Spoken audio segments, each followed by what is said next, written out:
जी और इस कार्यक्रम में हमारे पार्टी के राष्ट्रीय सचिव हाजी इरफान साहब, जिनका जोशीला भाषण अभी आप सुन रहे थे, जिन्हें मैं क्रांतिकारी समाजवादी साथी कहता हूं, और मेरे चुनाव में भी उतनी मजबूती के साथ आप दिन रात एक किए हुए हैं। भाई अल्ताफ अंसारी साहब, पूर्व चेयरमैन तैयब पालगे साहब, आबिद भाई, नुवानी भाई, और जो नौजवान साथी जितनी जोश के साथ मुझे रिसीव करके ले आए, खुशहाल भाई लोग, धीरज बाबू, जावेद भाई, अलंकार, जितने भी नाम मैं भूल जाऊं सब मेरे मालिक हैं, सब मेरे मालिक हैं। इस चौकी पर बैठे हैं जितने सब चौकीदार हैं, उधर जमींदार बैठे हैं, सारे जमींदारों को भी। साथियों, अल्ताफ भाई ने बहुत जज्बाती बातें कही हैं, तैयब पालगी साहब ने भी इशारा किया है। मैं जानता हूं कि ये चुनाव, ये इलेक्शन खाली मऊ के सांसद कौन बनेगा इस बात के लिए नहीं हो रहा है। ये लड़ाई न हिंदू की है न मुसलमान की है, ये लड़ाई संविधान की है। संविधान बचाने की लड़ाई हो रही है। इस लड़ाई में हम आपके साथ आए।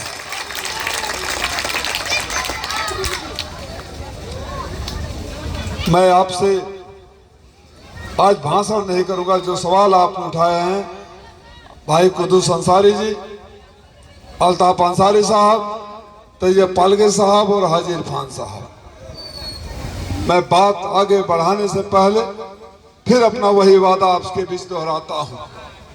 अगर आपके आशीर्वाद से,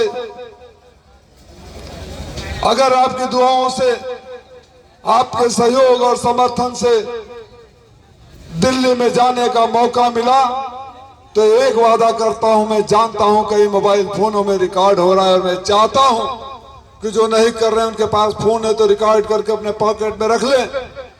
ये पहली बार होगा कि घोसी का सांसद जब पहली बार अपने सदन में खड़ा होकर पहली बार बोल रहा होगा, तो उसकी पहली लाइन में बुनकर शब्द जरूर आएगा। मैं आप वादा करता हूं।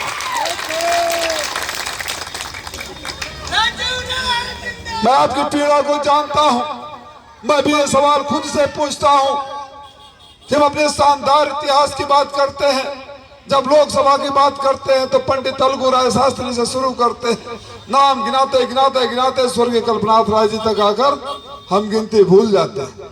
उसके बाद हमें नाम याद नहीं आता या गिनती याद नहीं आता। हलचल बहन, मुझे नहीं पता आखिर क्यों आपकी आवाज दिल्ली के सदन में नहीं गूंजती है।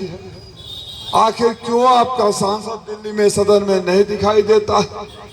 आजकल तो टीवी चैनलों पर लोकसभा की कार्रवाई दिखती है, और अक्सर हम जब एक चैनल खोल कर देखते हैं कि लोकसभा की कार्रवाई चल रही है, जरा हम खोजें तो हमें बलिया का सांसद दिखता है, गाजीपुर का सांसद दिखता है, आजमगढ़, गोरखपुर, देवरिया का सांसद दिखता है, लेकिन घोसी का सांसद, इसमें से जितने लोग बैठे हैं, नुमानी भाई साहब को अगर छोड़ दिया जाए तो शायद ही कोई ऐसा होगा जिसको ये खुशनसीबी रही होगी कि उनके दरवाजे पर सुख दुख में एमपी कभी उनके दरवाजे पे आया होगा। किसी के दरवाजे पे आया? नहीं आया। आखिर कब तक, आखिर कब तक ये खामोशी, आखिर कब तक ये सूनापन, इसका फैसला लेना होगा। और जो सवाल आप कर रहे थे कि आपकी आवाज कोई नहीं उठाता है, मैंने 10 सालों तक बिना झिझके, बिना ठिठके, बिना एक बार भी सोचे तमाम जुल्म सितम को सहते हुए, और आज भी बर्दाश्त कर रहा हूं जो भारत सरकार मेरे ऊपर जुल्म कर रही है। अल्ताफ भाई, आपको एक बात याद दिलाना चाहता हूं, बताना चाहता हूं। आज जब मैं आ रहा था तो कुछ लोग हमारे पास आए पार्टी के, जो हिसाब किताब लेकर गए थे। उन्होंने कहा कि एक छोटा अधिकारी जो यहाँ का है, उसने बोला है कि चुनाव आयोग का जो बड़ा वाला अधिकारी आया है, आज बुलाकर बोला है कि जो घोसी का लीडिंग कैंडिडेट समाजवादी पार्टी का है, उसका हिसाब किताब जरा ठीक से चेक करो और कई बार चेक करो। अरे भाई, मेरा हिसाब किताब तो भारत सरकार चेक कर रही है। चेक करते करते सोचे कि हमारी पार्टी में आ जाएगा, चेक करते करते सोचे कि अपने वसूलों को भूल जाएगा।